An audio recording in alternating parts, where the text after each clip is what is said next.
Hey everyone, Mike Levin, Monday, March 6th, 2023. It was after this ride, this time last week, that I threw out my back. And I had ordered a standing desk for my back, so I'd have better circulation and exercise during the day and better for my back. And in lugging that heavy box inside and then starting to try to get it up the flight of stairs, I live on the second floor, I threw out my back. And it was already a little bit like sore around my arm and stuff, so I think I basically aggravated an existing injury, so I should have known better. And so I did I in the past would have said Googling up, but I have been binging it up. There's got to be some new language coming with Bing suddenly catapulting into the mainstream again. I've been consulting with Bing because, especially on mobile, wading through the top 10 results of Google search result, or accepting the rich snippet that's shown directly on the search result page, is not as good of an experience as interacting with Bing, who performs similar searches for you in the background, although presumably Bing searches, and looks at and correlates the results, blending it in with whatever, Chat GPT like, starting point it may have in the discussion. In other words, it knows something already, but then it will, in real time, perform a Bing search on what it thinks it should search on. It's interesting to watch its choice of searches, and then it must look at and incorporate what it just learned at that moment, which means there's all kinds of interesting stuff going on here. So, like no person is presumably more than 6 degrees separated, the 6 degrees of Kevin Bacon and all that silly stuff that memes, is kind of true, meaning you're likely no more than 6 degrees separated from anyone else on Earth, based on the fact that these interconnections, the 6 degrees principle actually spans a much broader distance than you may think because of exponentiality of relationships. And there are hubs, individual well-connected people or nodes on a network whose interconnections are, generally so vast because it's what they're into. They are well-connected people. That's their vibe. That's who they are and what they do. So they interconnect lots of disparate groups, providing the bridges necessary so that, everyone is X degrees separated from everyone else. Based on small world theory like that, this search that Bing is doing can be really powerful. So say the crawl and index is real time, so that search results are always changing, including news headlines and stuff. So every time you perform a search, that search result page is different. It's not like the old world of top 10 resources on any given topic. The old way with Google, right? It's already the old way. So even Google had lots of other ways of looking at the world blended in, from the knowledge graph, which actually came later, universal search with, movie reviews and weather and all these things kind of blended or combed together at a last moment modification of the top 10 search results. Instead of a list of top 10 blue links, now there's AdWords blended in, which is pay-per-click from Google, and then there's all kinds of other data types blended in. Sometimes they have structured graphics behind it, like, I don't know, recipes or ratings, aggregate review ratings and stuff like that. So there's a lot of possibility and potential for a real-time Bing search result to answer you differently every time. It's being seeded a little bit from other systems, cross-pollinated. Determinism is out the door because complex systems are interacting. And, there is already that issue of, consciousness and sentience and awareness, what it is to feel like a thing. Being alive has no real distinct definition. Philosophers take cracks at it. There's this notion of what it is to feel like being a thing. Does Bing yet feel like being Bing? I would say, yeah, we're in the earliest versions of sentience or consciousness, and lots of other people would say, no, it's a predictive, large language model, and you're not seeing anything that would really indicate it has that kind of self-awareness as I am Bing. It's really just doing pattern recognition. And then there are others who say that's all life really does. You add in a few other things like, sensory input and output. Sensory output being mobility and motion and the ability to manipulate your environment, combined with memory, the learning. If you're learning, you're storing it in short-term, long-term memory.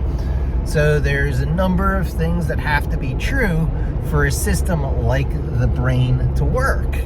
And, we're making different variations of them. They're not exactly analogous to each other. The neural networks are, in today's AI systems are different from what's really going on in our brains.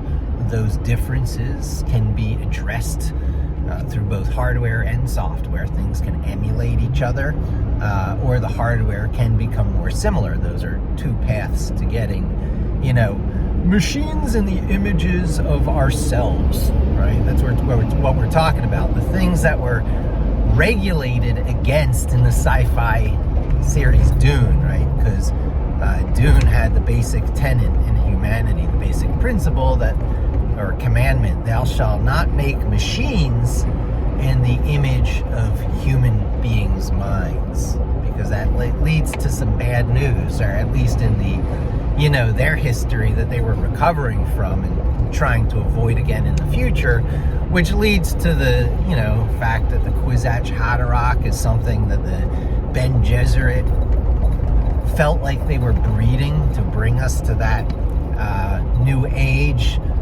but it wasn't really who they thought it was at all. And one of the people that they accidentally bred as a candidate, Kwisatz Haderach, the famous one, Paul Atreides, actually was the one whose lineage, his son, was going to create the Kwisatz Haderach out of, one of the other characters in the story. Spoiler! And,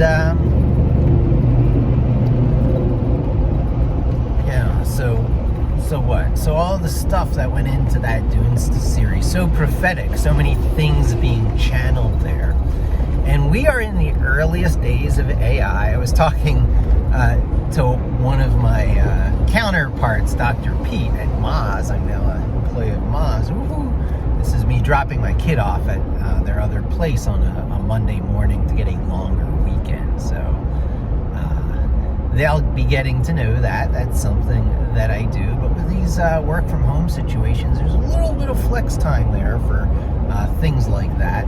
And so Dr. Pete from Moz said, yeah, he just gave up on and is calling it AI. And we're like, both rolled our eyes and said, yeah, it's really machine learning, but nobody's going to have any of that anymore. So let's just call it AI. I've come to accept that. I used to think it was a misnomer, artificial intelligence. There's nothing artificial about it. Once there's intelligence, it's real intelligence. And to call it artificial is insulting. And then I came to realize, well, artificial just means human-made, like art or artifact. And it is, in fact, human-made intelligence, right? It's an emergent property of the hardware we make and the software we get running.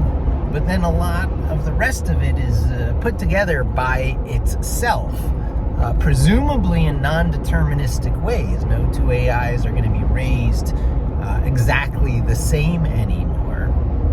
The learning process is by definition going to be different for everyone, because you're never going to be able to reproduce those exact initial conditions. And what Bing does to perform one of these chat sessions is just, amazingly exciting to me, because it's so clever.